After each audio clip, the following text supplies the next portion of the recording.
Do I have the voice of money? I felt like I kind of just achieved like the money voice thing just now. We'll work on it. We'll work on it. We'll work on it. Was that... Am I doing it right?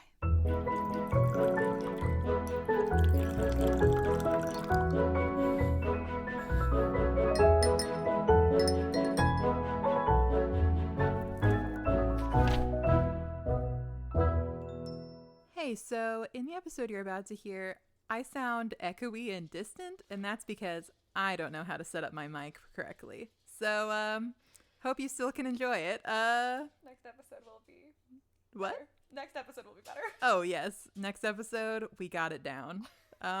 Anyway, disclaimer over. Thanks. Okay, not to like toot our own horn, but the intro music has been stuck in my head all week. That makes me so happy. I keep like humming it. I've had I Kissed a Girl and I Like It stuck in my head all week. Hey, that should be our new intro music. Hey, yeah, why not? I've had that one stuck in my head since it came out in my childhood. Oh, yeah. Yeah. It was really big in Italy when I went. Was it really? Because when I went to Italy to stay with my grandparents, as I was probably like 10 or something, I remember sitting in the gelato shop underneath their apartment, and then all of a sudden I was like, I know this song. It was playing on the speakers. What a specific memory. I know. So it always comes to mind. It also makes me... Oh, wait, no, that was Hot and Cold. Hot and Cold always makes me think of driving to 6th grade. Like, we had like a carpool situation going. I see. And one of my friend's moms was playing it on the radio, and we were all like, "You're hot and you're cold," and they're like little 6th grade voices. Woo. Yeah. That song still makes me want to sing to it. I think my memory of that song is my sister. I used to go to her little gymnastics class when she was a little kid, and they played that song, and that's what I remember. Getting in the gymnastics groove. Yeah. Oh, so this is That Pretentious Book Club. Hello. I'm Ash Wheezy O'Rourke. And I'm Kendall Shaw, but you can call me Dr. Spoons Palermo. I think we've decided on that. Yeah, I think so too. I like that I don't have a last name. I don't have a kitschy last name, but that's okay because I don't need one. Monroe is just meow. Did you guys hear that? Hi, Monroe. Sorry. Monroe, baby boy. What is he doing? I don't know. So for all of our listeners who can't see this cat, I just want you to understand that Monroe is the most talked about cat I've ever met. People who don't have never met Monroe talk about Monroe to other people after they've seen a picture. He has the head and the legs of a teeny tiny kitten and the body of a basketball covered in fur. And he's so cute. He's unbelievably he's cute. my cat, but I am... So I'm biased, obviously, but he's so cute. Does he want to go outside? Because I can let him out. He shouldn't go outside. Okay. Then we can't let him back in. in. All right. Well, so you guys might just get to hear the song of Monroe. Sorry, what? Your copy is so cute. Thank you. My copy is the Decameron edition. Oh. It was the cheapest one on Amazon Prime. I like it. I like it too. My copy is the one that I got in high school. Yours is the classic one. Should we tell people what this episode's about? Yeah, let's do it. Okay. This week we're reading The Great Gatsby by F. Scott Fitzgerald. I love Fitzgerald. Oh my God, he's such a good writer. He's amazing. He's fabulous. So the whiskey in our tea this morning is especially on point. Oh yeah. We're having maple dream tea. Because everyone in this book. Yeah, exactly. That's what it is. Honestly, all of the alcoholism in this book, the drinking in this book, made me never want to drink again. I was like, this is unbelievably stressful. Like, you guys are already prone to bad decision making, and now on alcohol, even worse. I do like this tea. It's stronger than I thought it'd be. It smells like pancakes. Yeah, it's this like one's maple. a black tea. Oh, yeah. Good. It's black and green tea leaves apparently, which just seems like an odd combo, but that's what it said on the front of the package. So I'm looking over my notes that I took here from the last two episodes because we recorded them at the same time. And first of all, I just want to say I've never heard myself say the word like and totally so much. It's like totally, oh my gosh, which is not exactly how I talk. Most of the time I try to avoid using words like and totally. Occasionally I'll throw in an ironic totes. Oh, totes. Totes. But only ironically and rarely. So I want to apologize, but I don't think it warrants an apology. No, so everyone does that. So there it is. My brother is our biggest fan so far. I received a lot of Snapchats from him immediately after he listened to the first episode. And the first thing he says was, "It sounds like you're on drugs, Ash." And I was like, it's called enthusiasm. What a classic, like, brother thing to say. Yes, but he's thrilled. And his birthday's coming up. And I asked what he wanted. And he said a trip to Japan. And I said, okay, well, I'm poor. So what else do you want? He goes, I want to come on the podcast. And I was like, okay, well, we're already planning to have you on an episode because he's a Tolkien, like, huge Tolkien fan. So when we do Tolkien, we'll have him on. And he goes, no, I want to come on again, twice. And I was like, okay. And my mom goes, you're kind of a celebrity. Like a family celebrity. Among my two siblings. Whoa. Actually, just him, because my sister, I don't know if she's listened to it yet. Yeah. So Maddie, Caleb, you can come on the podcast. You can too. Absolutely come on the podcast. She doesn't. By the way, Maddie did all of our art. Yes, my shout out to my little sister, Madison. She did all of our art, and she's fabulous at it. She just started graphic designing in the last couple years, and she's amazing at it. She's a natural. Isn't that so cute? She did great. It's precious. And Maddie, I've had a ton of compliments on her design work, just so you know, like a ton of compliments. So People love you. Caleb, people love you too. They just don't know you yet. They will for your birthday, I guess. Bonus episode. Hey, shout out to our Patreon people, because that's probably where an extra episode with Caleb would be on Patreon. But we officially have 2 patrons on Patreon. Yeah, that's right. Thank you, Mr. Gardner. And thank you, my dad. Thanks, Dad. Hey, we made fun little names for all the Patreons, too. Yeah, absolutely. Even if you guys don't want to subscribe to our Patreon, just go look at them. Listen, you should. Spoons put so much work into them, and I didn't. She was kind of describing to me what she wanted to do, and I was like, yeah, I'm sure that's cute. I've never seen it. Sure, go for it. Like, because she has a lot more intuition for social media type things. I'm calling all this stuff soch from now on. Ooh. You have a lot more, because it's just too much to say social media every time, and it's a frequent topic of conversation between us because I'm incompetent at it, and I need a lot of help with it. We are going it. to read The Outsiders, right? By the way, yes. That reminded me of that. Okay, great. So, is that a word? See, I haven't read The Outsiders, so I wouldn't know. Oh. Is soch? Yes. Oh, wow. I won't spoil anything, but yeah. Okay. Well, so soch, Spoons has a lot more talent for soch, and so she made these little Patreon tier names and descriptions, and I was like laughing hysterically. So they're pretty fabulous. Our Patreons will get some cool stuff. We have some stickers we're working on. Some custom pens are going to be cool. Thank you to our Patreons. Yeah, we're going to do extra videos and stuff. Yes, we're going to do extra videos, bonus episodes, behind the scenes, Q&A. It's all on Patreon if you guys want to check out what we're doing there. Also, Ash has been doing lots of TikToking work. I have not, I'm far from mastering the TikTok, but I have TikToked somewhat successfully. I have ticked the talk somewhat successfully. Tick the talk a bit. I tick the talk a bit. Tick the talk around just a bit. Oh my God. It's not great. Actually, we're going to get banned from TikTok just for saying that. I tick the talk a bit. Honestly, no, this is what's been stuck in my head all week, and this is a lot of people are gonna laugh at this, and a lot of people are gonna be very unamused. Okay. But there's this thing my husband says to piss me off. Like, disclaimer, he doesn't actually think this, but it's this thing he says without, like, every time I get like mad about like a woman being like treated like poorly, like in a book or a movie or something, it's always something kind of dumb. And then Javi shrugs and he goes, "Bippity boppity, women are property." Oh my God. Which is obviously does not think that. That's horrible. I know, it's awful. And he think it's so funny to me. He thinks it's hilarious. Jokingly. It just it makes me mad, which is why he says, as I've mentioned before, I'm easy to rile. But so now, which is horrible for some reason, because I said once tickety tockety about TikTok. No. And all week long, every time I've like gone to the TikTok app or thought about I need to do something on the TikTok, in my head I've heard tickety tockety, women are property. And I'm like, oh, that's not God. good. That's the slogan of misogyny TikTok. that part of the yeah, it absolutely is. You're welcome, misogynists. Oh my God.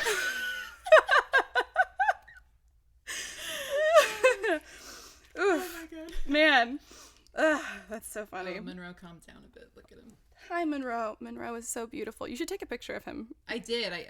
I'll share it. Okay. Now he's just staring out. Our goal is to also try and get some videos of ourselves recording for you guys in case anyone is interested in seeing what this train wreck looks like in addition to what it sounds like. You know, because I don't know if the sound is enough of a visual. Our setup is so funny to me. I mean, it's going great. Like, it's working. Yeah, and it won't be our forever setup, but we're a little inhibited at the moment. Yeah, because of me. But Ash hurt herself too. I did, but I didn't hurt myself in like a cool way or even like in any way. Yeah, because slipping on ice is really cool. Well, at least it was a thing. What I did was I had the sheer audacity to lean back. That was it. Ash, you should know better. I know, I should know better. I was on the ground trying to pull something out from underneath the bed, and you'd think that would be what would hurt me. But no, and then I let go, and then I sat down on the ground like, oh, I'm going to give up now, and leaned back, and then I injured myself. So here I am. I've limited mobility. That actually brings me to a red pen point. Oh, yes, this is our new segment. Yeah, do you want to explain what red pen points are? Red pen points are... Well, it's basically just our version of Corrections Corner. Yeah, because you know, like when a teacher edits your paper or something, it's always with the red pen. So these are our edits. Yeah, edits. Our edits. So I have I have some teeny tiny, very amusing edits to to include here, but I'll include the actual serious one first. So Kendall had a good point, and she found this out, and I honestly would not have known if she hadn't. In one of the last couple episodes, I think it was me. It was probably me because I'm the one who speaks like this. I joked in some way about how Spoons was a gimp because she's got a brace on her leg right now. I did not know that was an offensive word. And let me preface why. This is not an excuse, but it is an explanation. I don't know if that helps. I have femoral anteversion in both legs, which means from the hips down, my bones actually rotate inwards, which makes me walk kind of funny. It can give me spontaneous leg pain for no reason at times. And when I was a kid, I would actually trip over my own feet. And I still do sometimes when I'm not focused.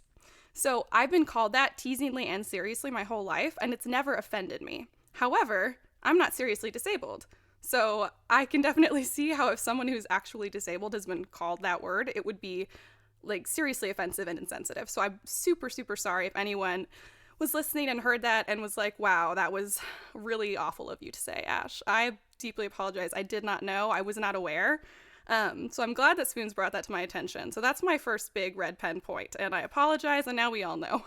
Yeah. For those, because I mean, my family definitely didn't know either. I told them all, and they were like, what? That's like, because we've all, because of my legs, have always used that word, and we've never known. But we've also never known a disabled person who's been treated badly by using that word. Yeah, so I apologize, everybody.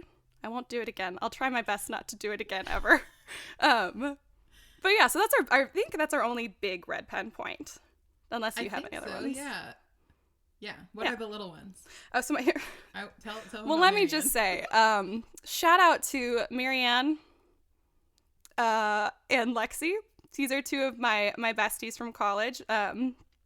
Both roommates from college. Well, Lexi was an unofficial roommate. She kind of was like a puppy who followed us home one day, and then she lived with us, and it was truly amazing. I gave her my bed because I loved her, and then I slept under the bed, and that's not a joke. I used to sleep underneath the bed. I wonder if there's a picture of that. College friends, is there a picture of me sleeping underneath the bed? Oh my God. Because I did that for like 1 or 2 semesters. It was very nice. It was like a little cave. Anyways, so I said something, I believe, in our first episode about Pride and Prejudice about not knowing any Sagittariuses. And I immediately, I texted Marianne, and I was like, hey, so have you listened to the podcast yet? And she hadn't, and then when she did, I knew it immediately. And not because she texted and said, hey, I've listened to your episode. She said, bitch, I'm a Sagittarius. I was like, oops. Whoops. Setting you straight. I know. I was like, I'm sorry. To be honest, I've probably known that at some point, but I don't remember people. Like, if I've remembered your name, that's not bad. That's pretty good for me. Great. I definitely don't. And then if I remember your birthday, and I do remember her birthday, then that's my maximum capacity. So there is a very tiny, tiny chance that I'll remember anyone's zodiac sign. But Marianne, I should have known yours because you know zodiac stuff, and I'm sure we've talked about it, and I deeply apologize for that. Maybe that should be a big. So sorry, Marianne. That was also actually a significant red pen point as well. And then we'll never do it again. I'll never do it again, Marianne, I promise. What if I did? Just straight up like, yeah, Marianne, she's a Gemini. She's a yeah, Marianne, she's a Scorpio. We're laughing like we know exactly what that means. I only know Scorpio because one of my friends, Claudia, hey Claudia, what's up, girl? We work together at a preschool, and like her mom is like really into zodiac stuff and does I think they're called star charts. I don't know if that's exactly what they're called. Disclaimer, I don't know what I'm talking about. But Claudia's mom does, and Claudia does. Oh. So Claudia, we were talking about like, so you have a sun sign and then you have like a moon sign. Yes. And so I was like, well, I don't know what that is. So I looked it up and I told her, and she goes, that makes a lot of sense. So for those of you who understand zodiac things, I am a sun in Aries, moon in Scorpio. And I've been told that is terrifying. Dang. Well, yes. I don't know anything about that, but knowing you, I believe. No, you don't have to take it back. Claudia didn't. Claudia was like, mm-hmm. No, does that just mean you're extra wonderful? It means I'm extra something. I'm extra. Read all about it.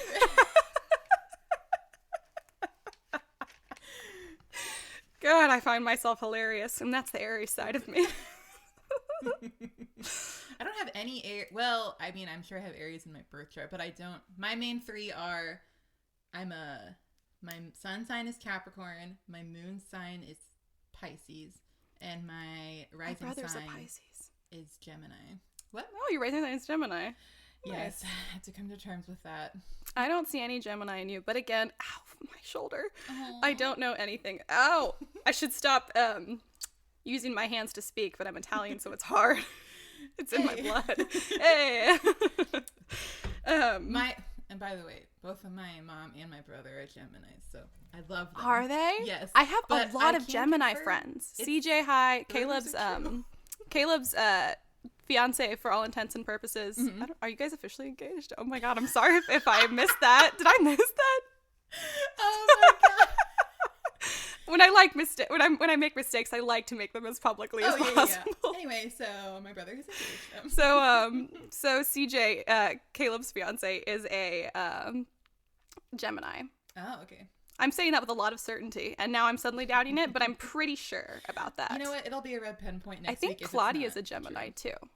I like to drop people's names in because then they have to listen to the podcast. Oh, sure, yeah. I mentioned you. Yeah. I mentioned you for a second at 15 minutes 32 seconds. So, let's see. Thank you to Catherine, who I mentioned last week, for sending me this screenshots of Kira reading my. I think of all of the things we posted on social media, that post got the most likes. Really? Yeah, I was like, wow, everyone's really our likes celebrity it. connection. That's fabulous. It made us famous. A quick apology for apparently this all came from Caleb, who listened while in the bath and Snapchatted me the whole time, which is very unusual. Okay. Not unusual for him, but in general life seems unusual to me. Yeah. He says, could you guys screech away from the microphone? Oh yeah, I've probably already broken that one. Oh, I'm sure I have. I've tried to laugh kind of away from the mic because my laugh is similar to a screech. So No. So we'll try. No promises. Yeah, no promises. We'll try. My mom said, could you not whisper into the microphone? I can't hear you. And I was like, definitely no promises, because I really like to whisper into the microphone. Yeah, our ASMR bit is really great, I think. I think so too. I think that's why we have certain listeners. What if somebody just listened to this podcast for ASMR? You should listen to this podcast. Two idiots talking What's it about? ASMR. Yeah. Oof, that would put me to sleep, actually. Also, apparently when I beeped out Spoons' profanity, it was too loud. That's what Caleb said. I listened and I didn't think it was too loud, but I don't think I'm too loud. This time I just won't use profanity. How about that? No, I think, ow, my shoulder. Oh. I think you should do as you're called. I think you should do as you want to. Okay. Well, I have a red pen point too. Oh, go for it. Okay. Well, last week I didn't reread The Siren entirely because I was like, I'll remember enough. And then I completely forgot about one of the not central characters, but a significant side character. Uh-huh. And so my red pen point is But now I've decided I'm just gonna reread everything we do because I want to be ready with the commentary, and I didn't feel like I was completely prepared last time, despite my skimming. That's gonna be me with the bio this time because my husband came home and surprised me for the weekend, which is really exciting. Yay. But it also means that then I did not do the author bio until this morning, which was mostly consisted of taking screenshots on my phone on this morning before I got here. So it's gonna be really exciting. A couple more red pen points. Lexi messaged me and said, Leo Tolstoy is not hard to say. Because I said I couldn't remember who wrote Anna Karenina. I straight up couldn't remember which guy it was. That's what it is. I was like, I mean, a lot of them have really hard to pronounce names. It was Tolstoy, which is, she's correct, is not hard to pronounce. My bad. Well, I think my brain was like, two Russian guys, Tolstoy and Dostoevsky. Mm-hmm. And I was like, I don't know which one it is because I am obviously uncultured. I completely forgot about Tolstoy because I actually don't think I've read any Tolstoy. I've definitely studied him and then not actually read the things I was supposed to. You Spark Notes Tolstoy. I definitely Spark Notes Tolstoy. Another red pen point because I promised. Madison said, "How dare you not mention Pride and Prejudice Zombies?" Oh, apparently it's a book and a movie. I have not read or watched the movie. I haven't read the book. I thought the movie was okay. Maddie loved them both and was like actually upset that we didn't talk about it. So sorry. And I said, if it makes you feel better, I'll mention it in the next episode. And she was like, good. So, well, am I crazy or is Lily James in the movie? Because I don't know, but I do love her. I just have to tell the story quickly because I wrote it down because it amused me. This is not at all related, but sorry, excuse me. Yesterday, 2 men came to my apartment and they were like, we need to check for water leaks and damage and stuff because it was the winter storm and there was water leaks in the building and never in my apartment. But I thought they'd already checked for that. So I was like, okay. But they had these Ghostbusters type devices and came in to scan the walls. And I was just like sitting there like, gee, I hope they leave soon. Just scanning stuff. I was actually trying to read the book for the podcast at that time. And I just have to say that one of them walked into my kitchen, said, oh no. The other one went in there too, looked at the guy's thermal scanner thing and said, yeah, oh no. Oh no. And then they left. What? With no explanation. Did you ask? Or... No, I was like, I like surprises. You know what? If my house floods, my house floods. Well, I was like, there's really nothing I can do about it. So I'm just going to live in ignorance. Oh my God. But I just terrifying. I wrote it down because it struck me as funny. I was like, that's freaking hysterical. They know I can hear them. Oh no. Oh yeah. Oh no. Oh no. Well, I hope that they fix it. My husband too was like, did you ask? And I was like, no. Why would I ask? They wanted to tell me. They would have told me. Oh my God. Too funny. Anyways, we're coming up on like 22 minutes here, so really? Oh, we are. If you guys want to for our skippers, because apparently Caleb also said that some people are going to want to skip listening to us talk, and that shocks me. But just in case, sometimes when I'm listening to other podcasts, I have never done it, but only if I'm like, I really want to hear the murder this time, you know? Yeah. I only have it's always a murder podcast.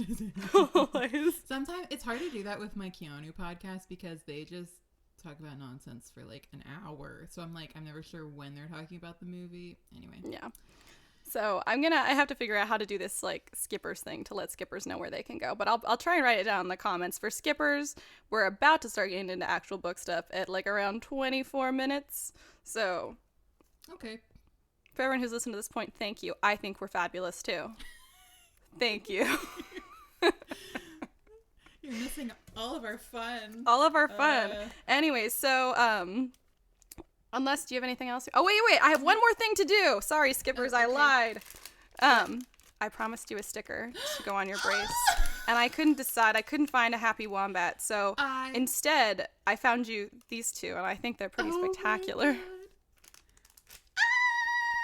So cute. Okay, for everyone listening, one of them is a little corgi. It's a corgi butt. It's his butt. It's his little butt, and it's got a little heart on it. And the other one is, there's a book and a cactus and a little thing of tea, and it says, I like big books, and I cannot lie. It's true. If you like Dickens, you like big books. Very true.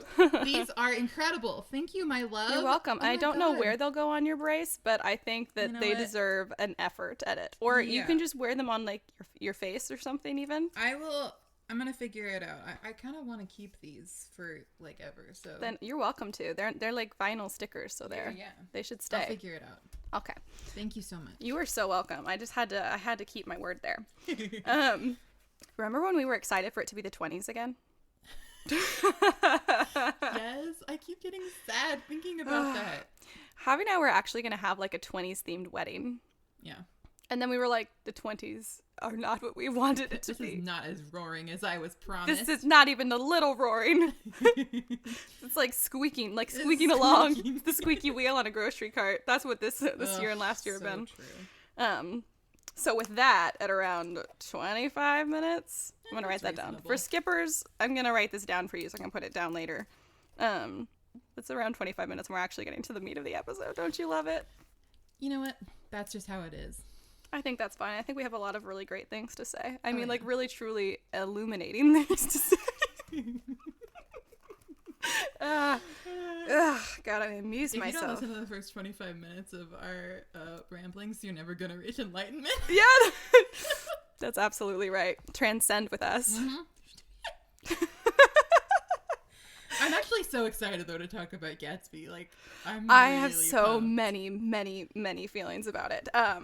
You're doing the summary, right? Sure, yes. Wait, should we start with the bio or the summary?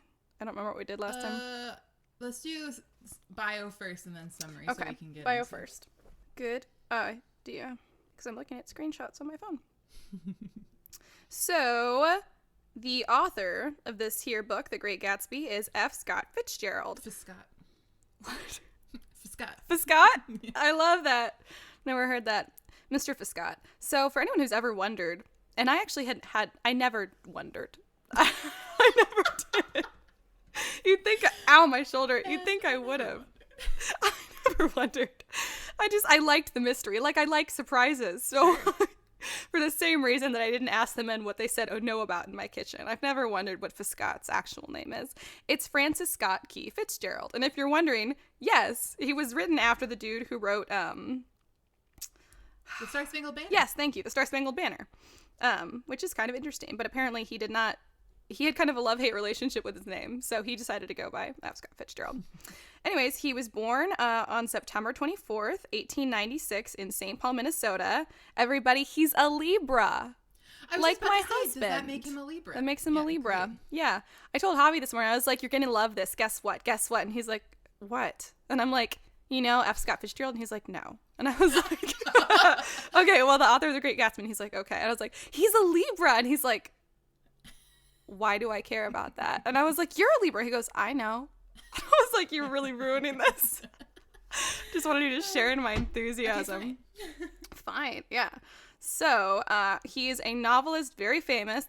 I'm getting this from Britannica.com. Thank you, Britannica.com, for his depictions of the Jazz Age. And I could have put that into my own words, but that's just such a good summary of everything he writes about is about the Jazz Age. The Jazz Age. It's ooh, I like that snap.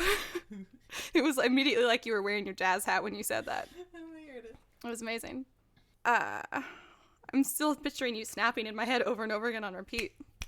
It's amazing. That's part of the ASMR. Yeah, exactly. You're welcome, ASMR people. Mom, hi.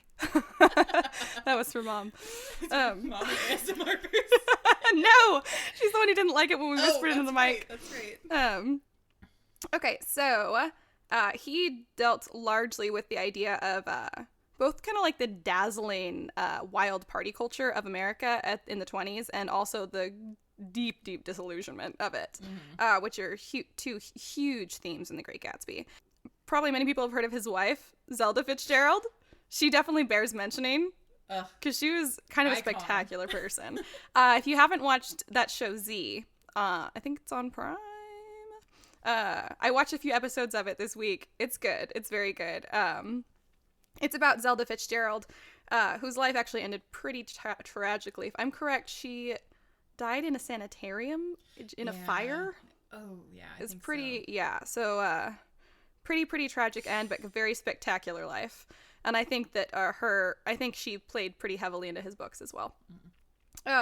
So fun fact about her and Scott's relationship. She actually broke off the first time they were engaged. She actually broke off the engagement because he was too poor. Oh. And then he published his first book, and then they got married. So, classy ladies, Ella. Classy. Another fun fact, also from Britannica.com, thank you. Scott, he actually worked on the script for Gone with the Wind. Really? Did you know that? Yeah, for the 1939 Gone with the Wind. Yeah, he worked on it briefly. I don't think he had like a huge part in it, but he did briefly work on it, and I was shocked to learn that. So he dealt with alcoholism his whole life, and unfortunately he died of a heart attack at only 44 years old in Hollywood in 1940. So pretty tragic and not unlike a lot of writers of the time, unfortunately. God, writers die young. Maybe I need a new career. Just don't give in to alcoholism. That's a good idea. I could just not be an alcoholic. Hey, there you go. I'm not, by the way. I'm definitely not, by the way. So let's see if I have anything else saved here. Well, Zelda was from Alabama, and I thought that was kind of interesting. You're from Alabama. Well, you were. I was born in Alabama. Yeah. Exactly. I was born in Alabama. Fort Rucker, Alabama. So she was the daughter of a Supreme Court judge. That was kind of interesting because Fitzgerald, he was actually the son of an aristocrat, apparently, which I did not know. And he had another like love-hate relationship with like high society and 20s prohibition crazy time society. Yeah. So he was kind of in love with both and kind of hated both. He was a very conflicted person. Yeah.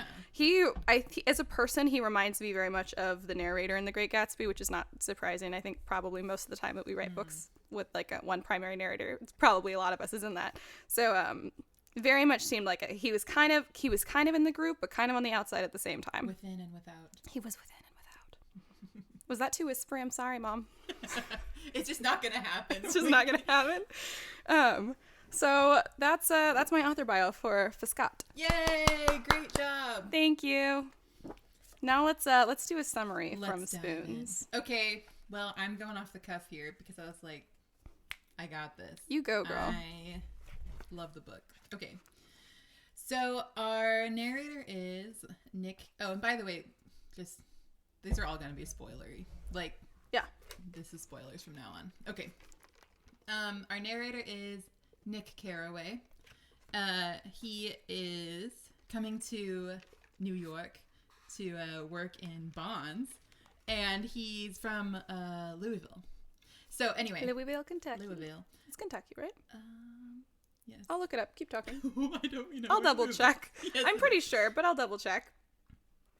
Nick is I love that Nick is like the kind of narrator where he talks to you like he knows that you're reading the book.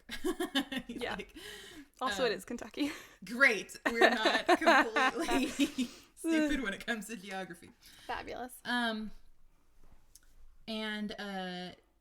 Nick settles down in on Long Island, in a part of Long Island called West Egg. So there's West Egg and East Egg.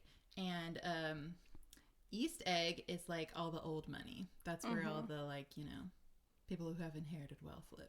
The aristocrats. The aristocrats. West Egg is more for the new money, like it's a little crazier. But Nick lives in like a tiny little house on West Egg. Yeah. Which I think is so between funny. A bunch of mansions. Yes. Yeah.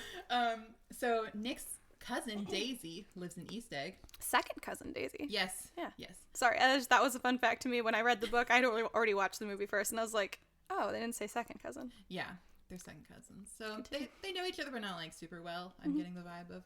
So Daisy is married to a man named Tom Buchanan, who we hate. We're just gonna shut up. Sorry, I don't know what just happened. This sound just came out of me. This is what happens when you mention Tom Buchanan. So anyway, Tom.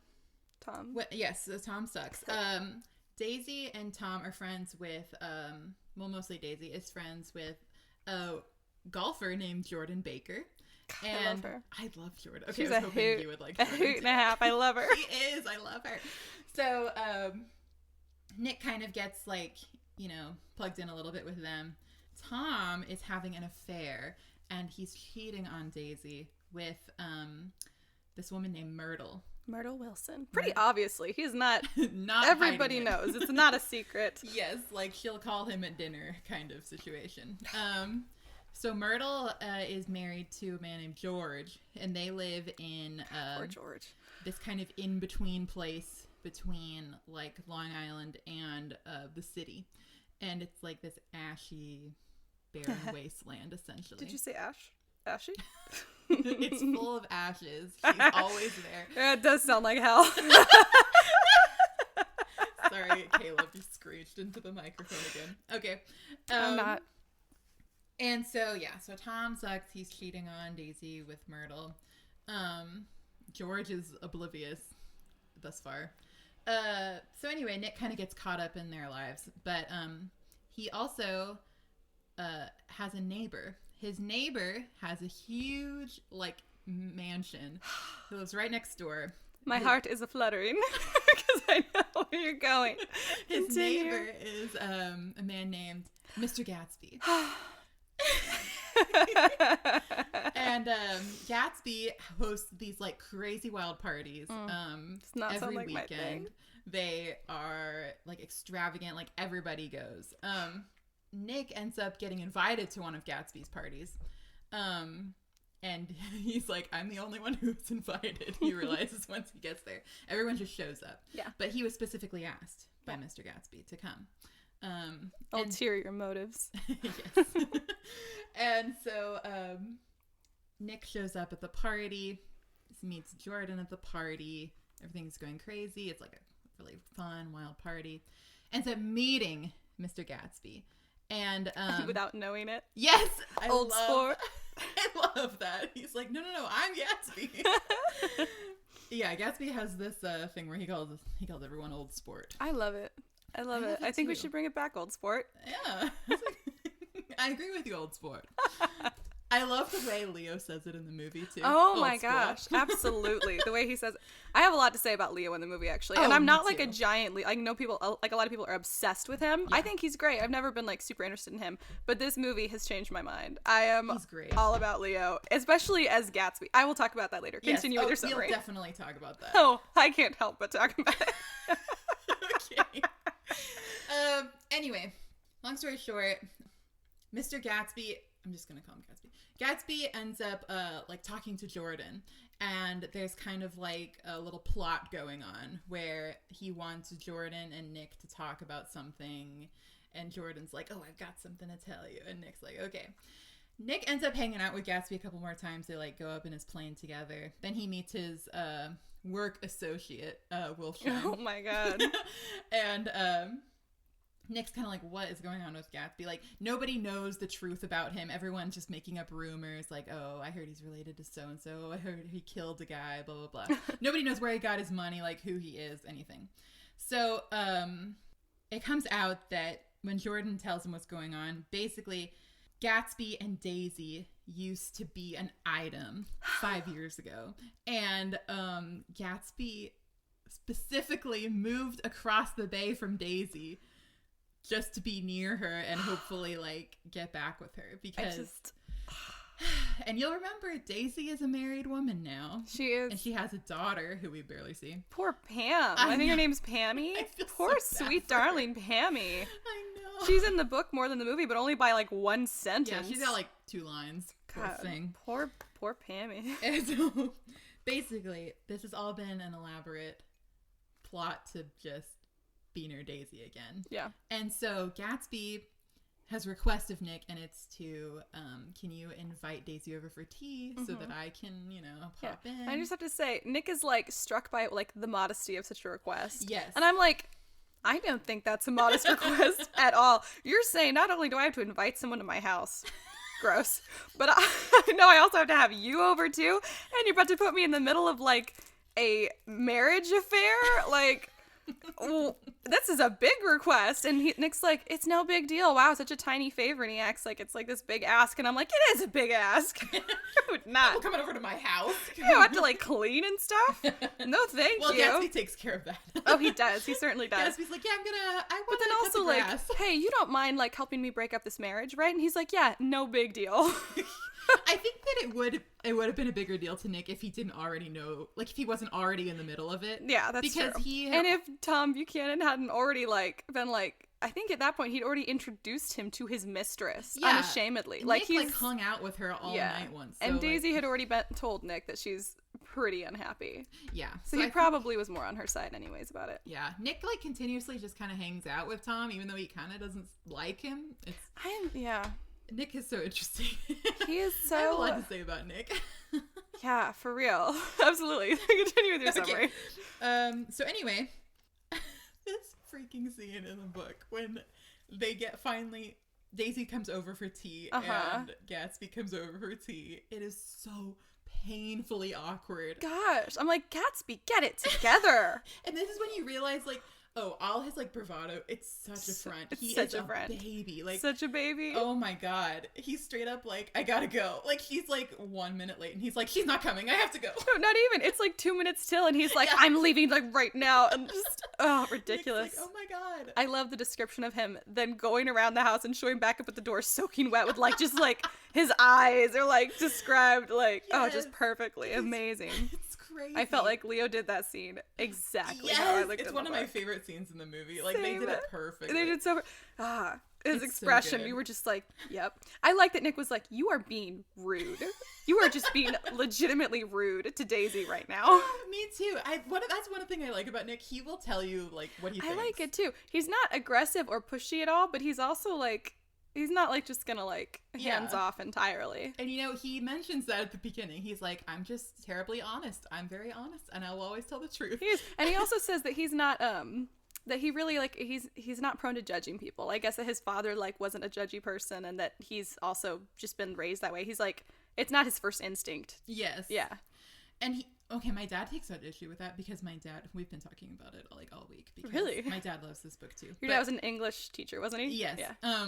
He's like, well, I think Nick does judge people, and I think he's an unreliable narrator. But after reading it again, I'm like, sure, okay, it's obviously gonna be biased because he's telling it. It's not like an objective narrator. It's like straight up Nick being like, this is how I see it. I think he is an unreliable narrator, but I love an unreliable narrator. Yeah, but and it's also like, I think that to an extent he is correct about himself, that he does somewhat withhold judgment until pressured to judge. Yeah.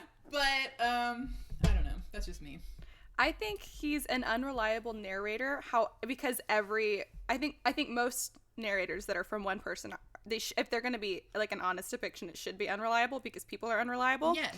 But Nick is a fairly he knows himself, I feel like, more than the average narrator does. So just by virtue of who he is as a character, he's more reliable than some. Yeah. But he's still unreliable because he's who he is. And you can see how, like, as his opinion of Gatsby shifts back and forth, and we get a kind of a different impression of the different characters as his opinion shifts. But I love that. That's exactly what, I feel like that's exactly what it should be, because that he totally captures that, like, in love with the dazzling party lifestyle, then totally disillusioned by it, and then coming back to kind of, like, the truth about it. Because it's such a human experience. I love that he's a kind of unreliable narrator. Yeah, okay, you totally nailed that. Because that's kind of what I've been thinking too. Like, yeah, he's gonna be unreliable just because he's a person. Because he's a person. And that's exactly what, like, a totally objective narrator writing this book would not have been the same. Yes. That would not have been as fun. It also wouldn't have been as, like, illuminating. Like, it just wouldn't have gotten the same point across. And I think that, like, you feasibly could have done it, but Nick is somewhat, I don't know. He is kind of a character in which, like, he's just kind of telling you what happens. Like, he's not, what am I trying to say? Like, you're kind of just seeing the story, through his eyes? Yeah, because he's just kind of, like, going through it, and, like, he just happens to be, like, at every crucial part of the story, you know? He does seem to be that way. He just happens to be there. Yeah. He's within and without. But he's, but I also think that I like that it is told by, like, an actual person rather than just F. Scott telling you the story. Choked on my tea again. Oh, no. It's okay. Continue. Because we do get, like, Nick's, like, sassy little remarks every now and then. Like, you couldn't do that otherwise. And he's... Well, that's what I love the most about an unreliable narrator. I love the sassy remarks they always throw in. And, like, their opinions of people that are, like, just randomly, like, this person is this kind of person. And you're like, that may or may not be true, but I like to hear that you think that. Yes, exactly. Yeah. And that's one of the things that... To talk about the movie again really quick. But, like, it's different. Like, in the book, sometimes Nick would just describe somebody, like... Yeah. And, like, he's like, this is how I see them. But then in the movie, it would be, like, that actual character would describe themselves that way. Yeah. Which I kind of take issue with a little bit. I take a little more issue with that as well. Because the whole point in the book is that he is an unreliable narrator. So it may or may not be true. We don't really care. It's, like, Nick's opinion of people. And people, I think it's very obvious in the book that we're getting his opinion of people. Yeah. So it's not, I have no issue with him being an unreliable narrator. But in the movie, you don't get the same impression. Yeah, like people will just straight up say things in the movie. Yeah, and you're like, oh, it must be true. Whereas in the book, when Nick says it, you're like, it might be true because it's his opinion. It could be true. I'm gonna trust his opinion. And in the movie, they're like, this is the way it is. Yeah, totally agree. Wait, where was I in the story? Oh, okay, they're at the tea. Daisy and Gatsby reconnect. Then they all go like hang out at Gatsby's house and have like best day ever, as far as I can tell. Yeah, for real. And you get the. There's so many good parts in this one scene. Like, you get the whole, like, they're such beautiful shirts. I know. Daisy. That scene in the movie, again, to talk about them, because that scene in the movie was just spectacular. And, like, the dynamic between him and Daisy, between Gatsby and Daisy in that scene, in that moment when he's throwing the shirts and his expression and her expression, I was just like, 10 out of 10. Yes. This could not have been done better. Yeah, that's another one of my favorite. Yeah. I think that's like one of the other parts they did really well. I was gonna like pick a favorite moment, not necessarily a whole scene, but a favorite moment from the movie. That would probably be it. Yes. Yeah. Ooh, agreed. It's one of my favorites. And then you also have like Nick's he was like watching Gatsby and kind of thinking like, oh, like now that his whole the green light. Okay, I didn't mention the green light. There's like a green light on the end of Daisy's dock that he can see from his house, because she's across the bay from him. He stands there at the end of the dock and he watches the green light. The green light, because it's like representative of Daisy, like his dream. So that moment in that scene where Nick is just kind of like, like now it's tangible. He has Daisy. Yeah. And what does he say? Like something about the mystic nature of the green light is forever gone. Yeah, he said, let me find the line because I love the line. I'm looking for it too because I know I probably definitely wrote that one down as well. I'm looking for it too. Race to find it. I got it. Okay. I got it. Do you want it? Yeah. Where is it? Okay. So do you want me to read that paragraph or that? Sure. Yeah, read it. Okay. So here's that paragraph she's talking about. Daisy put her arm through his abruptly, but he seemed absorbed in what he had just said. Possibly it had occurred to him that the colossal significance of that light had now vanished forever. Compared to the great distance that had separated him from Daisy, it had seemed very near to her, almost touching her. Here it is. It had seemed as close as a star to the moon. Now it was again a green light on a dock. His count of enchanted objects had diminished by one. Yes, there it is. Yes. That was it exactly. Yes. His count of enchanted objects had diminished by one. Oh, how true is that? And that speaks a little bit to what we had said in another episode about liking the idea of someone. Yes. Like, it's kind of true. You really like the idea of someone, then you get them and you're like, oh, now my account of enchanted objects has diminished by one. You're not, He was like free to idealize her and like romanticize her. And now that he has her, he's like, yeah, like I feel like he's still like, oh yeah, I'm in love with her. Yeah. But he's definitely still is. Kind of like part of the thrill of like longing for her. It's gone. It's gone. Yeah. And Nick even comments like now he's gonna have to see how Daisy's not perfect. She has little flaws and quirks and things have changed in the last 5 years and Gatsby's gonna have to come to terms with those. But Gatsby is so committed to his dream and to having Daisy in his dream that he's like obviously willing to overlook anything like that. So yes. Oh, what a great moment. Okay. I know. And so then after that we kind of get like Tom and Daisy both come to one of Gatsby's parties and it's like kind of awkward. The polo player. Oh yeah. Gatsby goes around and introduces Tom Buchanan as the polo player, right? Yes, the polo. And then you can tell that Tom's like, I don't like that. I don't like being introduced as the polo player. So from then on, Gatsby's like, the polo player? Has everybody met the polo player? Yes, Oh, it was so good. it made me so happy. And like, oh my god, that was crazy. And then after they leave, when Gatsby, and whenever Nick is like, yeah, I'm pretty sure the only part she liked was when she was alone with Gatsby for those 30 minutes in the garden. Yeah. And it's interesting because in the movie they make Daisy seem like she really like enjoys like all the extravagant parties and stuff, and in the book she doesn't seem to like it like really much at all, except for she just wanted to be with Gatsby, and she didn't really seem to like the party. I thought that was interesting. Yeah, because that was a pretty different reaction. But also they didn't get to have that same scene underneath the tree that they did in the...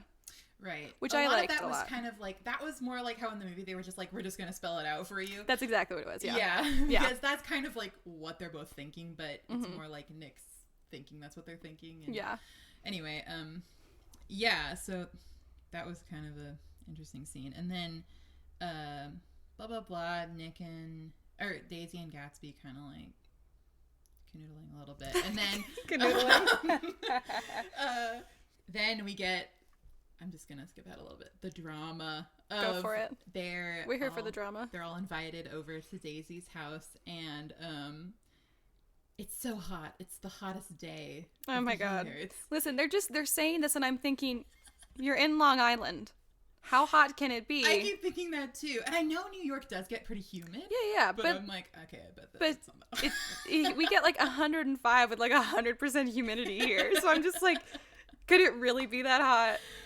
But you have to keep in mind, though, they all have no air conditioning. That's true. It's got to be pretty hot. It's got to be hot. Like layers. That's true. But yeah, anyway, those poor New Yorkers, they're so hot. Well, they're all from Kentucky, I guess. Yeah, what's wrong with these people? I don't know how hot it is in Kentucky.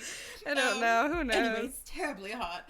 And it's just so hot. Like super kind of tense and like very, very tense. Because what Gatsby has revealed to Nick at this point is that he has asked Daisy to tell Tom Buchanan that she never loved him, and that one thing is the thing she has to say for them to move forward. I don't know why he's so stuck on that one thing, but he is stuck on the idea that she has to tell him that she never loved him.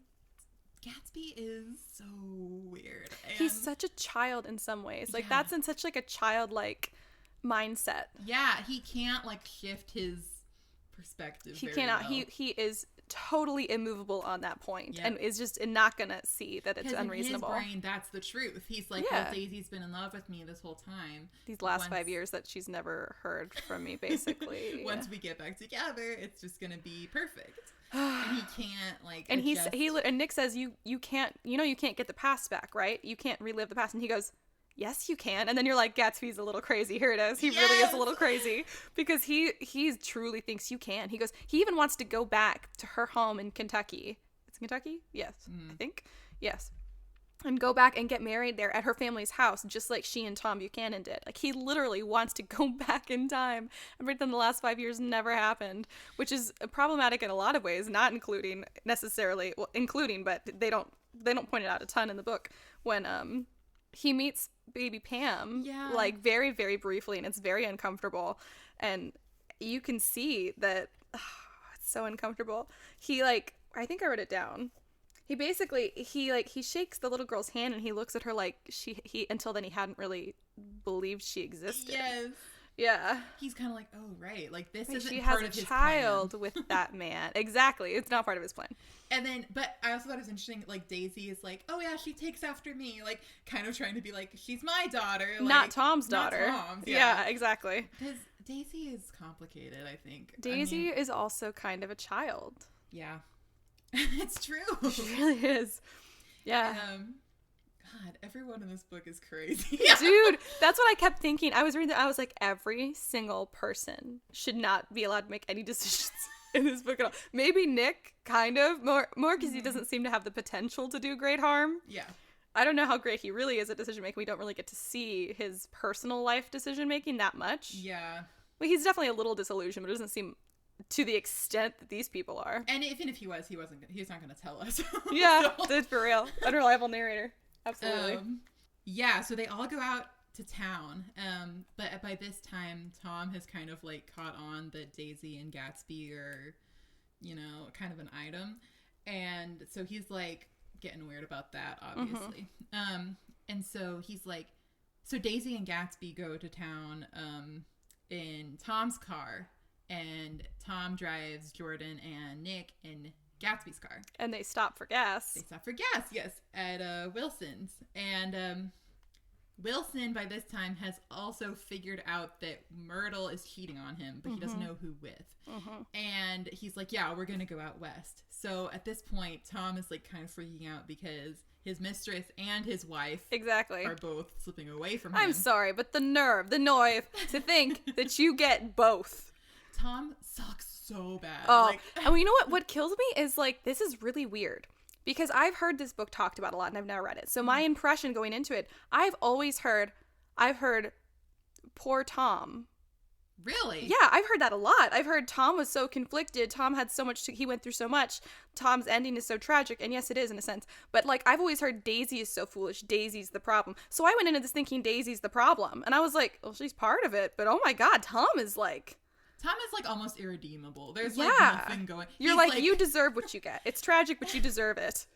They got off scot-free, honestly. Oh yeah.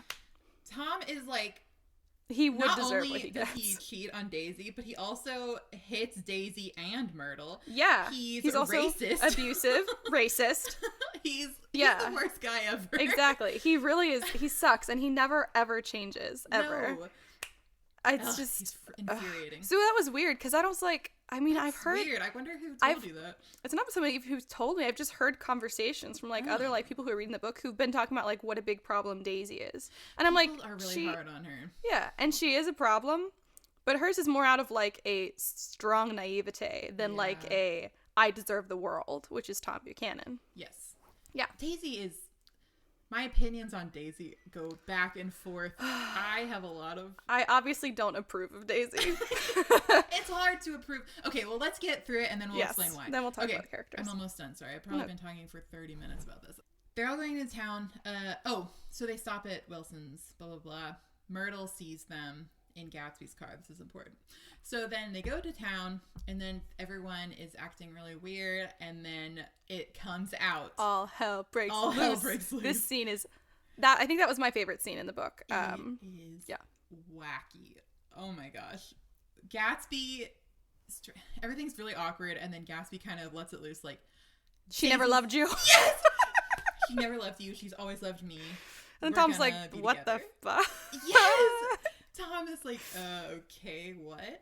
But Tom, and so then Daisy's kind of like going through it. You can tell she's like, oh my God, doesn't know what to do, because I think she does love Gatsby, but but she has loved Tom. Yeah, she can say she never loved Tom. Yeah, I don't think she would have married someone she didn't love. Like, she's many things, and she definitely can be very frivolous, but I don't think she would have married someone she didn't love at all. Yeah, and even though she did, we do get, like, that backstory about how she almost didn't marry Tom. It's because she loved Gatsby more, I think. Yes. Yeah. I think she does love Gatsby more, but... Oh, yeah. I mean, obviously, like, Tom sucks. But, but, yeah, and at that moment, it's like, okay, you have to choose between... your life that you have now, and then... And Gatsby's, like, telling her now, like, you need to tell him that you've chosen. And she's like, well, I haven't really chosen. Yeah, and as much as I want her to choose Gatsby, it is kind of a lot going on at that one It's so much going on. Especially for Daisy, who has so far not shown much backbone. No, not at all. I don't think that's really who she is. No, and we've already seen that she can be very swayed by material things and like security. Like she was given a strand of pearls for that was worth $350,000 from Tom, and then they're basically like, and then she married him. Yeah, there's like a strong implied correlation between the two. Yes, and then of course it kind of. It's going bad. It's going really bad. And then Tom comes out with, oh yeah, well, I know about all your like shady business deals. Yes. And so then it's pretty much like Gatsby cannot recover from that. Like Daisy like rushes out. They're both like, they're going to go back. Gatsby goes, she literally, like she asked, correct me if I'm wrong, it seems like she was asking Tom to take her home. And then Tom's like, Gatsby can take you. Because he's a total prick. Oh, yeah. And at this point, Tom knows that Daisy's not going to go with Gatsby. Yeah, exactly. Yeah. So anyway, they both leave. And then poor Nick is like, it's my birthday. It's like, I turned 30 today. Poor Nick. It's so sad. In the movie, Tom gives like a off the shoulder like, oh, happy birthday. In the book, they don't say anything at all. Jordan and Tom are like, okay, whatever. Yeah. Nobody cares. So anyway, then on the way home, Nick, Jordan, and Tom stop because there's like a commotion going on at Wilson's garage. And what has happened is Myrtle has been hit by a car and killed on impact. Yep. And lo and behold, it was a yellow car, Gatsby's car. It's Gatsby's car, which Myrtle had just previously seen Tom driving. Yes. So she thought it was Tom. And she ran out in the road to try and get him. Basically, this is the point where, sorry to hijack your summary, where Wilson had basically figured it out, and he goes, I know, and we're leaving, and I'm not gonna let you out, and I might not see everything, but God sees everything, or something like that. And then you get that great moment in the book where it's like the billboard is outside with the glasses. Dr. DJ Eckelberg. Where, yeah, the super old billboard that's just there watching everything. And then she sees the yellow car, and she runs out, and she's thinking, Tom will save me. And she's running out and waving at the car and trying to talk to the car, but it's Gatsby and Daisy in the car, who don't know her, and then later we'll find out that there's reasons that they so they hit and run. They hit and run. Tom is freaking out, obviously, but then they get back. Gatsby is... Yeah, Tom is like crying. He has the nerve to cry over her. And I'm sorry. He doesn't get to cry over Myrtle. I just don't want to give Tom anything. Tom doesn't get any... Tom, he hit her. He broke her nose. Yeah, he sucks. Oh my God. You don't get to cry over... Who do you think you are? You're just sad that you lost your extra toy. Yep. Like, you friggin' asshole. Yeah. And I felt the whole book, I just feel so bad for George. Yeah. Like... Poor George. He's so sad and like kind of he is so sad. And... I didn't like in the movie they like in that scene they put like the fake blood on her forearm and implied they hit her, and I was like, I don't think George would. He didn't. He locked her in the room, but never in the book. And I went back and even like reread that part because I was like, am I missing something? I didn't see any implication that he hit her at all. And I think it's important to set him apart from like someone like Tom Buchanan who would hit a woman. You know? Yeah. So I didn't like that in the movie they implied that he like hit her. I didn't like that either. I didn't think that was accurate. Yeah, but he did lock her in the room. Yeah, not great. Not great, but at a different level than. And also, it's a thing that's happened once. He's never done anything like. He has no pattern of behaving like this. Yeah, and I don't think George is an inherently violent person. Yeah, I don't think he's an abusive person. I think he was a panicked and very desperate person. Yeah, who had but one idea, and which was to lock her up. But one idea. He's obviously like distraught too. Oh like, yeah, and he even knows she was cheating on him, and he's just like losing his mind because his wife is dead. And they've been married for 12 years. It's so hard. That's a long time. It's so hard, and he's been like working every day so hard to like, give them a life, and he's been trying to get this car so they could move out to where she wants to move out to. Yeah. And Ugh. Okay. Poor George. Anyway, when they get back to the house, Tom and Jordan go back inside, and Nick's like, no, I'm gonna wait for a cab out here because he's getting frustrated. And Jordan's all mad about it, and I was like, Jordan, chill. Yeah, well, he was kind of like I'm done with you guys. I could see why I would be offended, but I would understand. I would be like, well, you don't need to, act like I'm one of those people, because she's really not quite like the others. She's really not. But I would have also understood. Yeah, I think a pretty traumatic tensions were high. Yeah, tensions were high. So yeah, Nick and Jordan kind of have a fight. Oh, and they'd kind of been canoodling before this. I forgot to mention. Yes, I super ship them. I do too. God, I ship them. I love Nick and Jordan. They're like the only two people who I feel really you could even be friends with. For real. Oh. So anyway, the Gatsby is waiting outside Daisy's real stalker house. like, real creepy like out in the bushes. He's like, God, I just have such a soft spot for Gatsby. I know, I do too. He's like, he's like a little boy who's just forever dreaming and forever doing what he thinks is the right thing. Yep. Which is not always the right thing, but he's trying. I don't think there's a malicious bone in his body. He's not malicious. His intentions are always, I think, pure for him. Yeah, exactly. So he's kind of like waiting out there because he thinks Daisy might come back out, and also he's like, I don't trust Tom. Like, yeah, she's like, what if Tom tries to like hit her or something, or Which, I was like, you're gonna wait outside the window to make sure he doesn't hit her. That's so nice. He's like desperately in love with her. It's so sweet. What a sweet thing to do. But this is when we find out that it wasn't Gatsby who hit. He wasn't driving. Yep, Gatsby was not driving. It was Daisy. Daisy was driving. Daisy murdered Myrtle and kept driving. What's crazy is like they don't really clarify whether or not she knew it was Myrtle that he was cheating with. And I know this is probably a thing of debate where everyone's like, was it on purpose or not? I doubt that it was on purpose, but it's a possibility that cannot be totally ruled out because Daisy knew he was cheating with somebody. Yeah.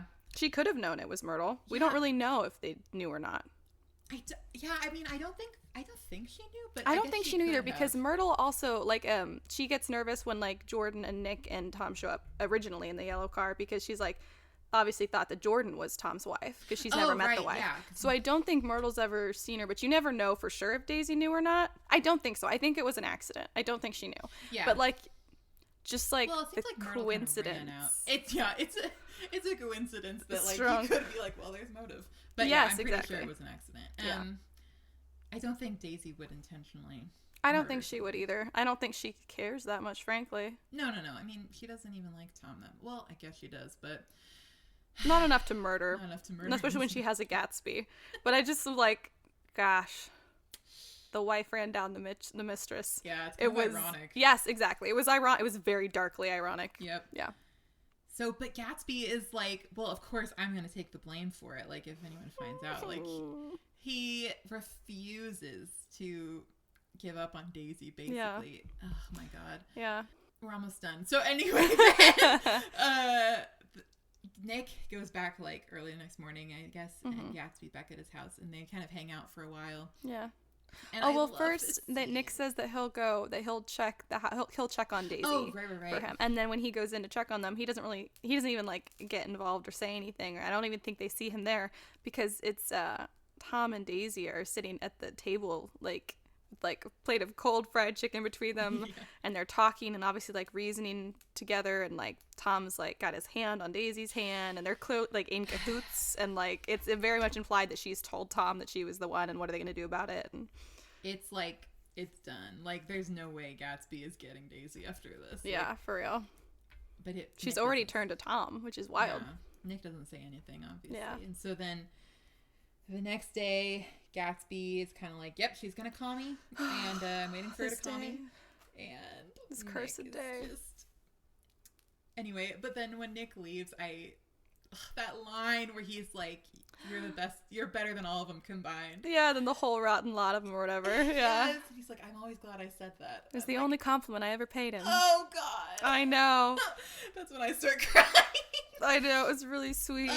And so then, basically, find out later, George, he knew it was Gatsby, comes and murders Gatsby, shoots him. Well, he went to Tom's house because he thought it was Tom's car, and then Tom told him it was Gatsby's car. So Tom effectively murdered Gatsby. Oh, right. By sending George, like by saying, no, it was Gatsby. It was Gatsby's car, so it had to be Gatsby who did it. Yes. Ugh. So Gatsby's dead, and then in the pool that he got to use for the first time in that summer. Ugh. And then guess what? It goes to show if you have a pool, use it while you can. Please use your pool. Don't be a Gatsby. Oof, that was dark. Nobody comes to the funeral except for nobody. And Nick, bless his heart. Sorry, it's okay. Bless you. You're allergic to dark satire. I'm allergic to being sad. I'm allergic to feelings. He calls everyone. He tries so hard to get someone. Does. It's so sad. Nick, oh my God. He gets Gatsby's real father. Yes, Gatsby. Well, he doesn't really get him. He just shows up. Finds out about it. Yeah, he shows up. So the only three people that we know at the funeral are Gatsby's dad, Nick, and Owl Eyes from the library. That guy who was in the library that one. Oh yes, that's right. That's right. He shows up. Owl Eyes. That's right. What a king he is. Dude, for real. I was like, way to just pop in and out in really important moments. Yeah. Nice work. And he's even like, yep, he kind of states it bluntly. He's like, yeah, I mean, they all used him for all of his stuff and liked the parties he threw, but then none of them are here now. How true is that? That's still people. That would still absolutely happen. It's so disappointing. It is. It's just so disappointing. This book makes me disappointed in humanity. And I think that's the point. I think so too. I think that's what F. Scott was going for. I think it's exactly what F. Scott was doing. Doesn't send anything. Daisy doesn't even like wire. I'm like, Daisy. I'm so disappointed in her. It's so disappointing. Because not only does she murder someone and then not even stop, but she also lets Gatsby take the blame for it, and then also doesn't even show up or do anything when he's dead. When he's dead in the house that he only bought to be across from her to try and win her back. And it's not like she really, I mean, she didn't have, I think it's important to note that Gatsby did all this by himself. It wasn't like no, she was leading him on or anything, or like in a way though, like he's had 5 years of building up to this. Yeah. And she's had what, like a week? Yeah. Like just when she found out he was back. Lot. Yeah. But I'm still disappointed.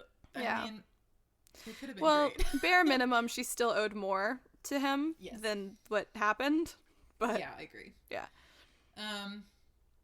So disappointing. So anyway, then Nick the end. Nick leaves New York. The end. Isn't that sad?